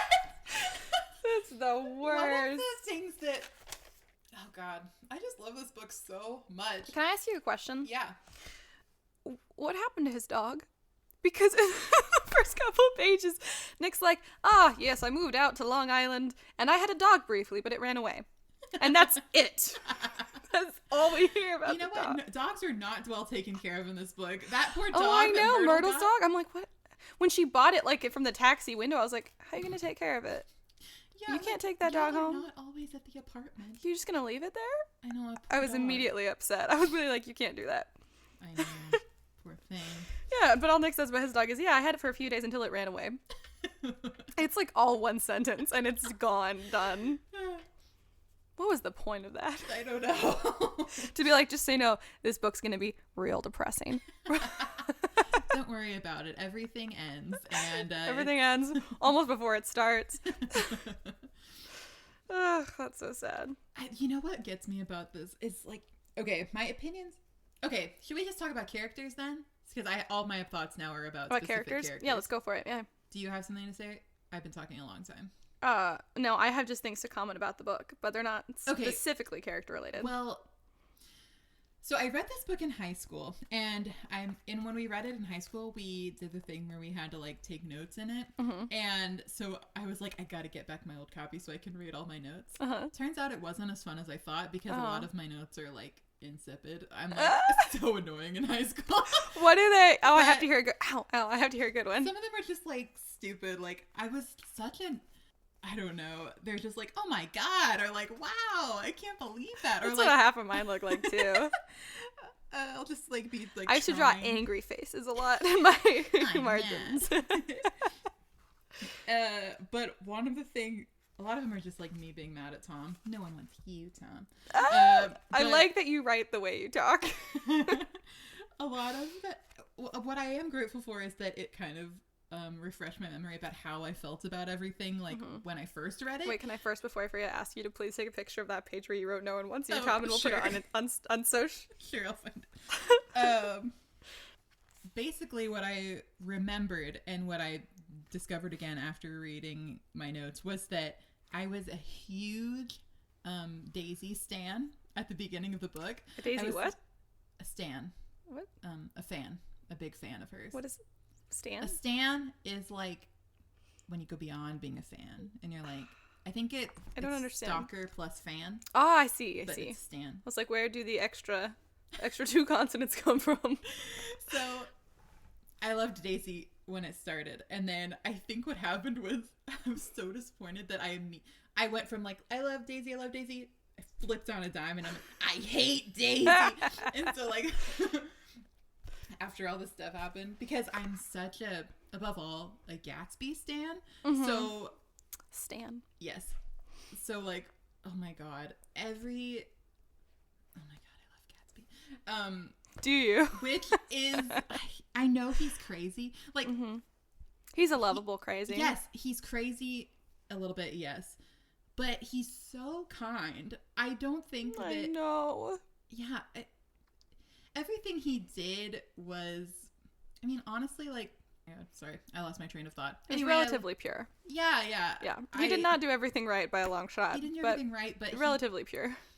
Yeah. Very lovable. He's very generous. Like, I wrote a note about him. Even though it is all for Daisy, like everything he did, he's still very kind to everybody. He's like wanting, I think that what it is more than anything is he wants connection. He does. But he's so, I don't think he really knows who he is. No, he doesn't. And so Gatsby is the most ambitious and driven daydreamer the world has ever seen. Very true. And that's why he gets into so much trouble. I wrote down imagination plus follow through plus dangerous romantic idealism equals James Gatsby. It's exactly true. Yeah. And Nick even says that he's like, I've never met anyone who has more capacity for hope than Gatsby. For real. And it's so like endearing. That's what's so crushing about his death is because Nick, like in the narration, he says that he could tell, when he imagines that when Gatsby went to the pool, even his hope had started to fade. Yes, that was one of my favorite lines I wrote. Really? I have so many favorite lines. When we get to that, it's going to be crazy. But like one of the parts that crushes me more than anything is that part where Nick is like over at Gatsby's house and like Tom and two other people ride up on they're like on horseback, and Gatsby, I guess they'd already been there before earlier that day too, and Gatsby's like, hey guys, you want to come in, like I'll get you a drink, hey you want to stay for dinner, like he's just being like nice and like open. know. And they just ditch him. That made me so sad. I was like, I have definitely been the Gatsby in this situation, and nothing feels worse. It just feels horrible. It's horrible. It's awful. And he like even comes out like with his jacket. He's like, I almost cried. That's what I'm not a big crier. I didn't cry at this book or the movie, but I almost cried then because I was like, oh, nothing is worse than that. It's so sad. Oh, it's just so heartbreaking. What a cruel, cruel, cruel, cruel thing to do. It's so mean. It's so cruel. That's what is, I think, most sad. I agree with you about this book is that like he did so much for so many people, and yes, his intentions were kind of selfish, but nothing that he did for anybody. Like he was only like giving a place for people to have fun. Like he's like hosting all these crazy parties. He's like being nice people. He's like trying to have friends just by kind of like, my dad was, we were talking about this and he was like, he's kind of like a rich kid who like is like, yeah, you want to come over to my house? I have like all exactly this what cool it is. stuff. That's exactly and he's what like it trying is. to make friends that way. And I think you bring up a good point that's way more in the book than the movie, because in the movie Jordan Baker says he's done this all for her just on the hopes that she'd wander in one night. And in that, when I watched because I watched the movie first, because side note, I firmly believe if you're going to watch a movie and that was a book, you should watch the movie first so it's not ruined for you. Because even if the movie's not accurate to the book, you can still enjoy the movie for what it is. And then you read the book and you're like, the book's much better. Because the book's always better. But if you read the movie first, it doesn't ruin it. Like, I watched the Aragon movie before I read the book, so I had no idea that it was a total bastardization of the book. And I was like, this is a really fun movie. Then I read the book and I was like, this is a totally different movie. That's a good idea. But I still got to enjoy the movie first. Yeah. What was I saying? Oh yeah. So in the movie, Jordan Baker says he's done this all for her so that she would, on the hopes that she might wander in one night from across the water or whatever.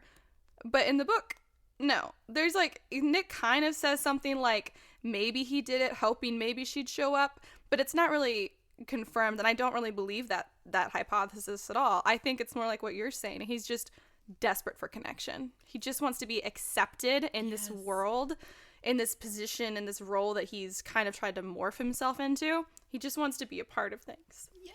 Yeah. He wants to be included. He wants to be included. And so sad. They really play it up in the movie, but he is like, he comes from like a poor background. He wants to like make something of himself. Yeah. And he is self-made. He is this very self-made man. And yeah, but he'll never be like the East Egg people. He'll always be new money. No. And it's still totally a thing. It's still totally a thing. Yeah, and it's just like, it's so sad. The fact that they just like straight up were like, yeah, we don't care about Gatsby. Nobody shows up to his funeral even after all the people he must have, hosted these parties for. It's crazy. It's so disappointing. Not even Klipspringer, the guy who was staying at his house, the guy who plays piano, he didn't even show up to the funeral. Ugh. Yeah, I know. Oh yeah, his excuses in the book made me so mad. And then he had the nerve to ask Nick to send him the shoes that he left at the house, and I was like, screw you. You are not getting those shoes. I'm gonna burn those shoes on his funeral pyre. How dare you? So mad. A note about Daisy and Tom Buchanan and what you're saying about the West Egg old money people. They moved around a lot. They don't touch on it in the movie at all, but in the book, Nick says, like they tend to move around a lot, but Tom says that Tom and Daisy both say they're settled in East Egg, but Nick doesn't really believe it. He thinks Tom is going to move again. But on page 17 of my copy, he describes them as people who drifted wherever people played polo and were rich together. I was like, ah. Also, ow. I've sorry, that was my shoulder, everybody. I have made fun of polo for my entire life. I don't know why. There's no reason for it. It's probably a difficult sport that requires some athletic prowess, but I have made fun of it my whole life, and I still the least attractive thing in the world to me is polo shirts. I don't know if it's the collar. I think it's the collar and the little logo put together. It's just, I think of like a frat boy. My daddy has money and I'm going to use it to do what I want. Yep. That's the impression I get. So Javi, he had he has very few nice clothes. You've seen his shirts. They all have some almost dangerously inappropriate saying on them. And then he has 2 nice shirts. And when we first met, he was actually overseas on deployment at the time. So he sent me a picture of him, and he was on his way he's going to go to mass, and so he's wearing his one nice shirt there, which was a orange creamsicle colored polo shirt. And I was like, this almost did me. And I was almost it's I'm sorry, I don't date polo shirts. I don't know if this is going to work out. Sorry. Yeah. I don't know. Oh my god. That was my note on polo. But I love that. They drifted wherever people played polo and were rich together. That's so funny. See, Nick's got the sass. He does. He's so clever. So do you want to talk about any other characters? Well, we both said, I must agree, I love Jordan. I think she's so funny. She is so reasonable. She's the most level-headed of the rich people. And she's still a little she does not want to be involved with people below her status. Yes. For sure. But she also doesn't really want to be involved with people at her status. Yeah. So I can't really fault her. She's very aloof. Yes. And I kind of dig it. Yeah, she's got her own vibe. She's very independent. Very independent. She's not going to get star. Yeah. She kind of can make her own. She doesn't get pulled into the drama. I really liked her in the movie, but they don't touch on it at all in the book. Nick's she's a deceptive person. She lies all the time. And I was like, Jordan, I like you a little bit less. Yes, which I think is so funny because Nick's oh, I'm terribly honest, and he's Jordan is a big liar. But anyway. I think I'm in love with her. And they do work well. I feel they kind of are always on the same page. It made me sad that they definitely went their separate ways at the end, and I was like, you guys could have been good together. I think so too. But I don't know. I think if Jordan had if Jordan had wanted him more, then they might have ended up together. But Jordan was just really didn't need anyone. Yes. Or at least she thought she didn't need. I don't think anyone really needs anyone, but we all want someone. But maybe she really didn't want someone. I don't know. I think she's fine either way. She's fine either way. And Nick is also kind of fine either way. Yeah. So I don't think either of them would be with someone until it's somebody who wants them. Yeah. Neither of them are a Gatsby. Yeah. We're gonna really pursue it. Yeah. Yeah, exactly. But my final thoughts on Daisy are kind of in line with Nick's, where when I first read it, I was so mad at her, and I'm more disappointed now than anything, just because I'm Nick's Tom and Daisy are just careless people. They're careless, and they smash up people's lives along the way. Yes. And then they left. And I have to agree. I mean, yeah, I fully agree. I was so disappointed at the end. Daisy could have gone both ways, and she didn't. She went the bad way. She went the rich polo people way. Yeah. Yeah. Anyway. There's a quote that is, I can't remember if I put this underneath my favorite quotes or not. There was a lot of quotes from this book that I really liked. It's also in the movie. It's, I think it's on page 25 of my copy. where she's talking about her daughter, and she said that she wept when she heard it was a girl, and then she said, "That's fine, it'll be fine. I hope she'll be a fool. That's the best thing in the world a girl can be." And I was like, well, you achieved that, Daisy. Nice work.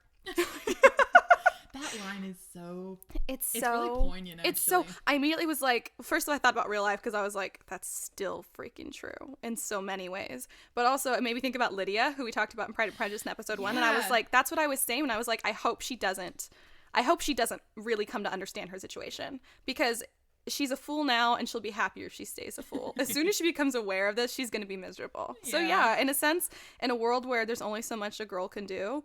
Or at least so much, like Daisy could have done more, but in a world where she's just only gonna do so much. She's too egocentric.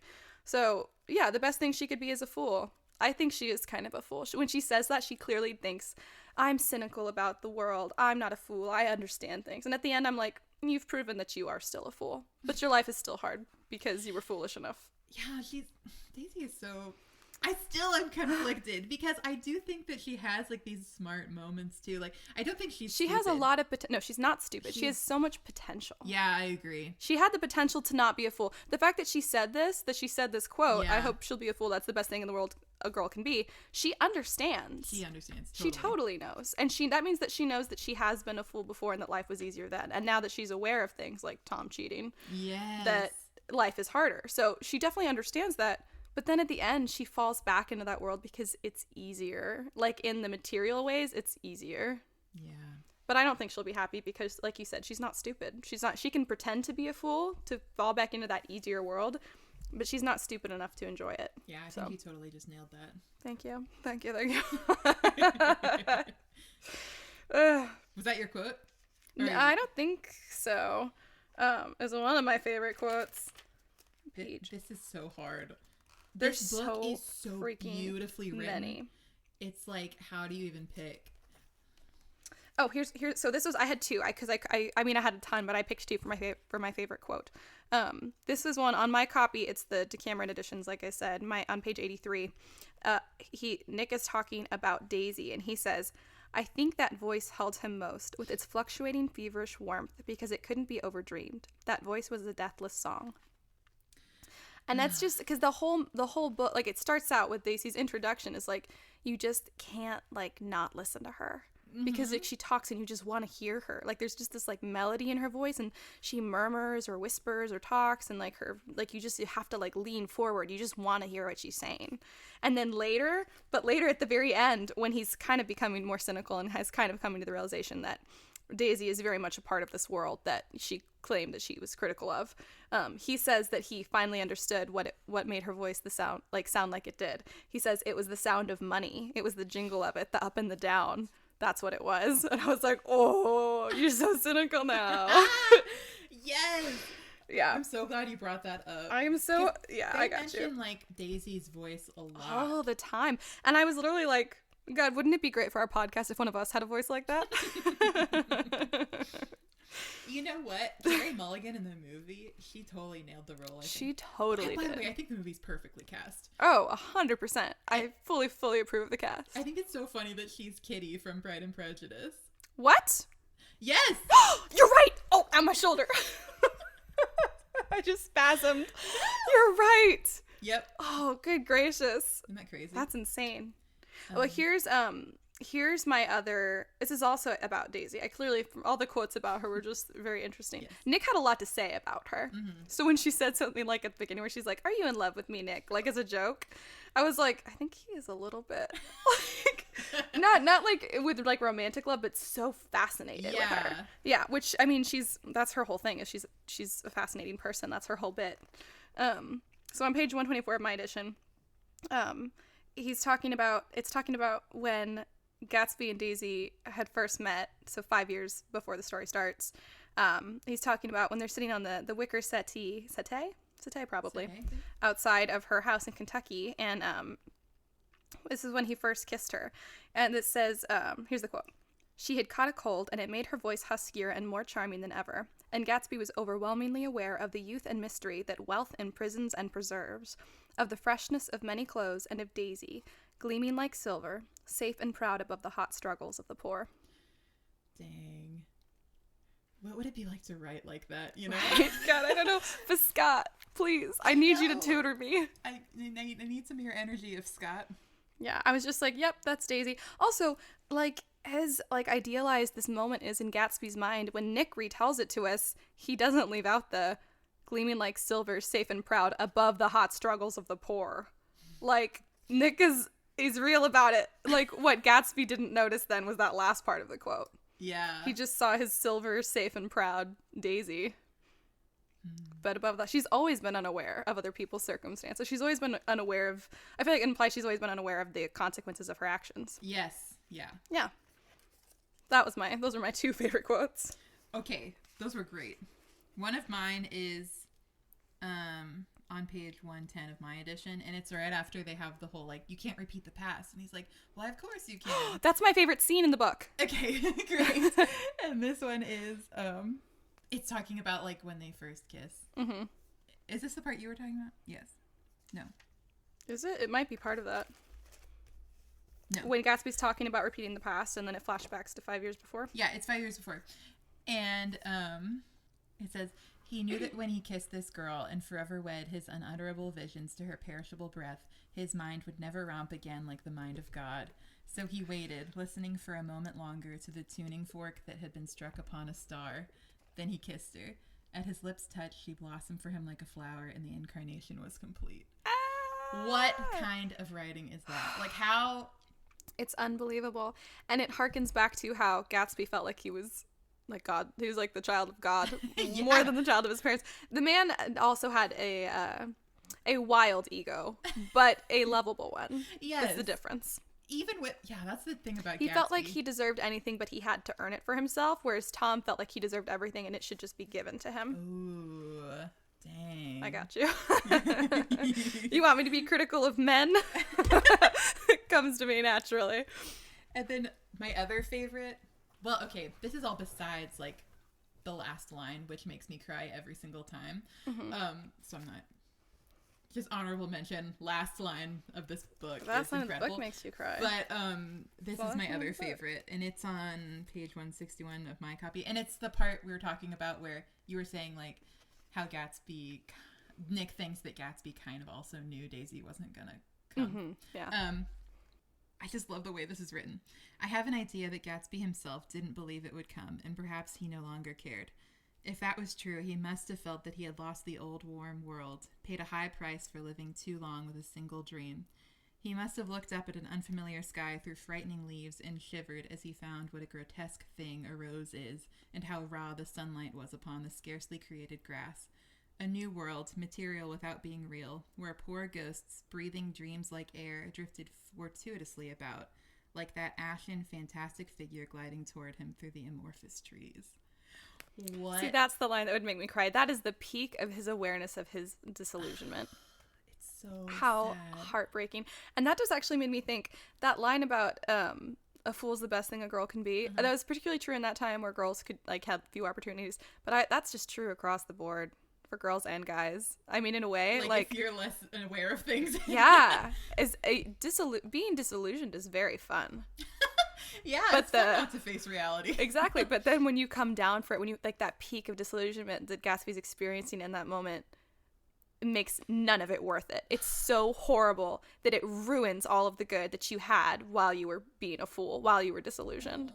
It's just, it taints all of your past, and it makes you feel hopeless for the future. And that's why being a fool really isn't worth it. As easy as it is, it's not worth it, because eventually it will come crashing down and your disillusionment will end as Gatsby's did. And then everything, the past is ruined, the future is ruined. Like, it's all ruined. So that's how I feel about that line. And it made me sad.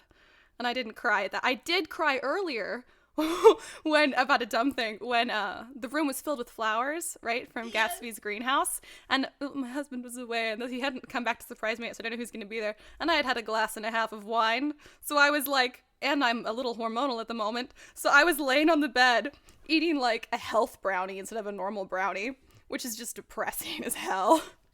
So I'm laying there with like this like half-eaten, not very good brownie made with like nuts and stuff. And prunes? What the hell?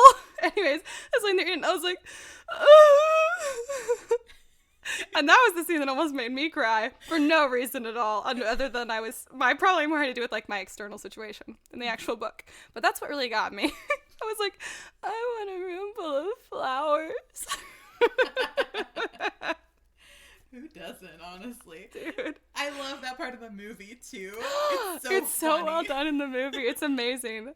I love it. I like that they really made it very extra in the movie. Like, they even brought in, like, snacks and stuff. Yeah. I loved that in the movie. I was like, yeah, you're ready. When Nick was like, or Gatsby was like, do you think it's too much? And Nick was like, I think it's exactly what you want it to be. That's so true. Gatsby is a very extra person. Oh, so extra. So extra. So my favorite part we already just talked about was when Gatsby's talking to Nick about when he tells Nick that all she has to do is tell Tom Buchanan she's never loved him, and Nick is like, I think you're asking a lot of her, and he's like, no, and we can relive the past, and Nick's like, I don't think so. Gatsby's like, dramatic flashback to 5 years before.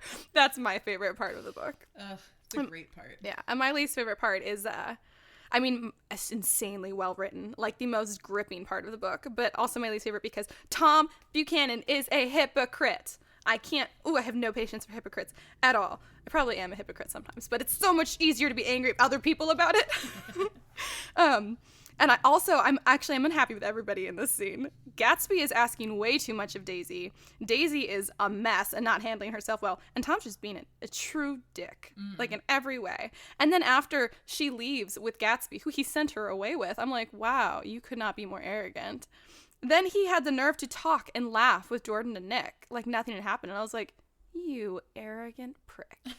Like, unbelievable. That scene just everything about it gave me anxiety or infuriated me. So that was my least favorite in the sense that I had just the most negative emotions of the entire book. Yeah. But insanely well written. Oh my gosh. What were your favorite and least favorite parts?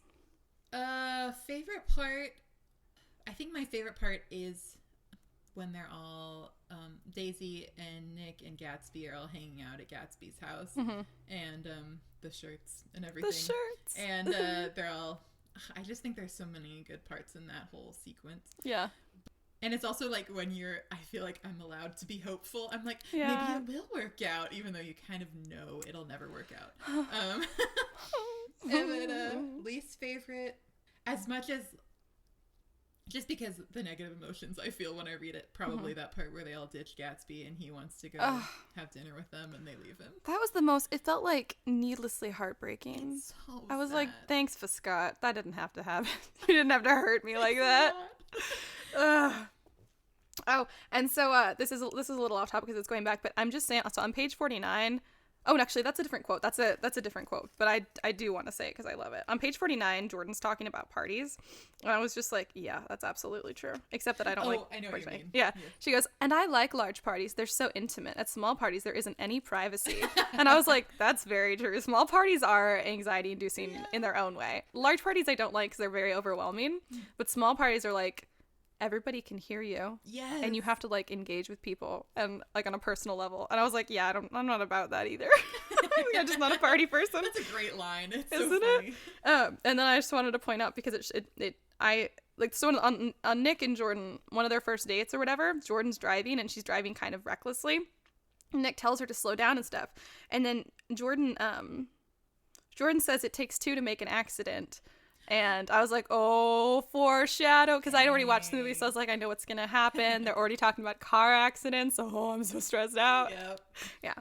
Oh, yeah. That was some beautiful foreshadowing. Also showed how much, like, I feel like even Jordan, for all her, the more level-headedness, like, wow, the upper class could not be more entitled. Yep. Yeah, in this book especially. Like, wow. Also, Tom immediately started cheating on Daisy after they got married.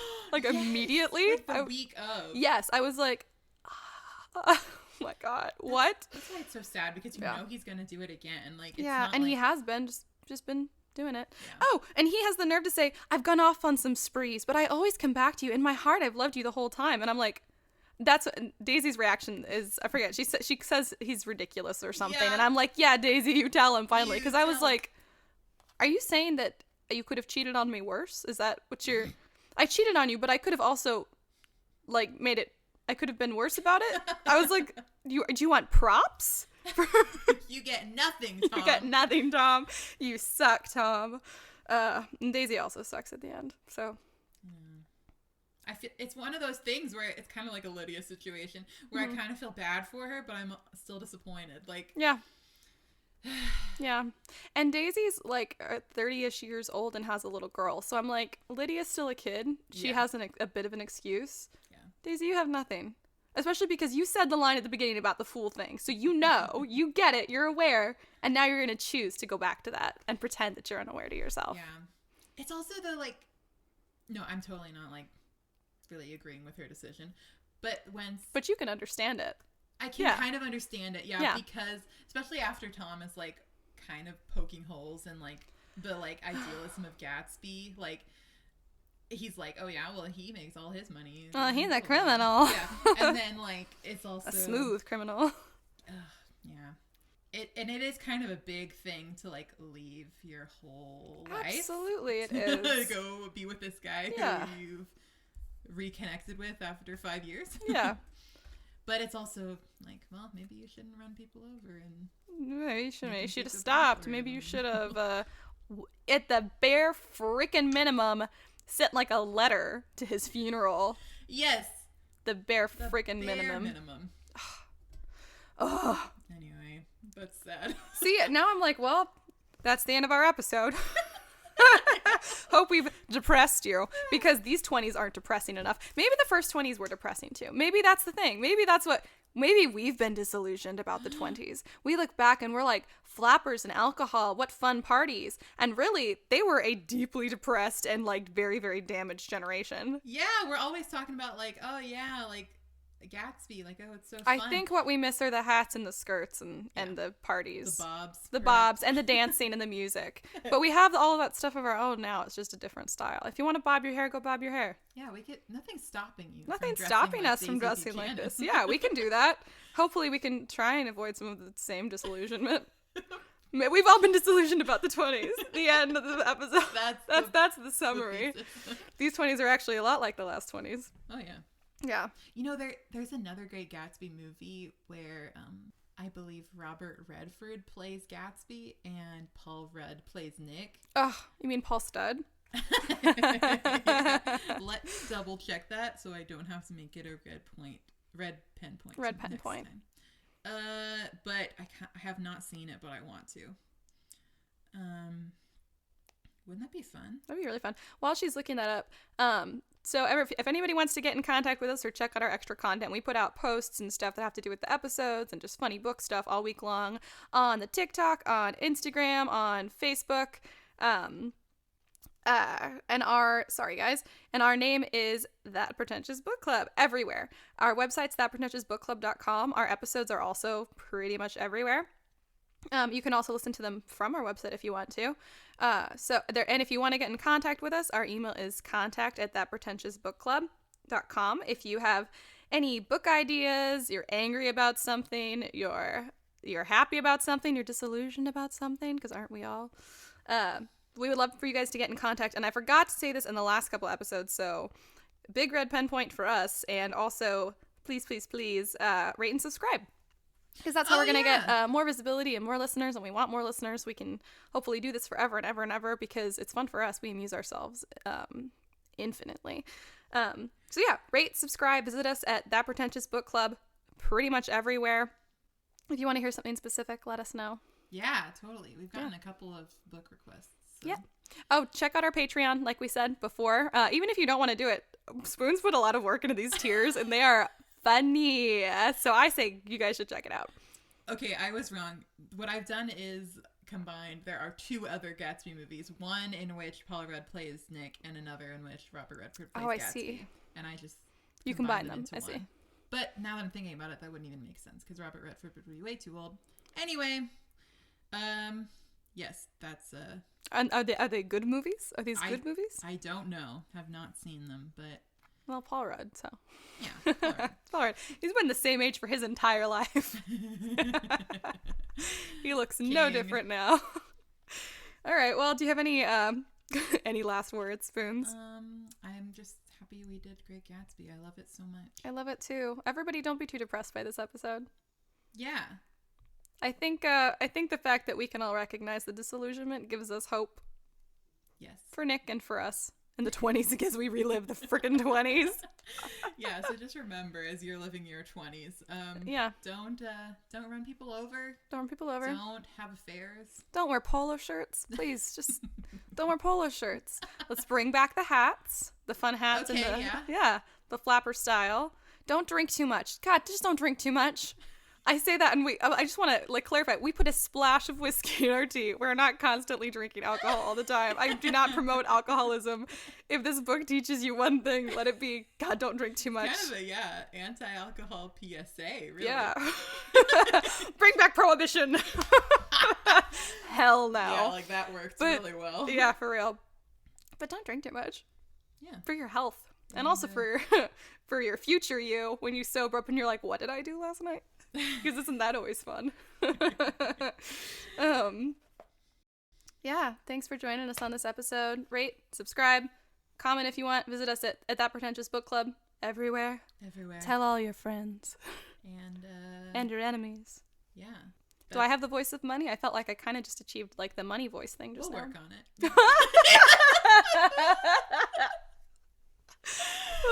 We'll work on it. We'll work on it. Was that... Am I doing it right? No. I'm bobbing like a chicken back and forth from the microphone to see if I can have to say change my something levels. like Daisy, an absolute rose, something like that. An absolute rose. Is it? I'm going back and forth from the mic to try and get that up and down sound. You're an absolute rose, Spoons. Oh, I am nothing remotely like a rose. Whatever he said. Okay. Well, that was fun. We love you all. Yep. All right, bye. Bye. We almost forgot about this, but how many pinkies up do we want to rate The Great Gatsby? I absolutely give it 5 pinkies up. I think I give it 5 pinkies up as well. It's just the writing is deserves 5 pinkies up. Yes, absolutely. Everything else aside, even just the quality of the writing is a 5 pinkies up. Completely agree. All right, it's 5 pinkies up. Way to go, The Great F. Gatsby. Scott. Nice work for Scott.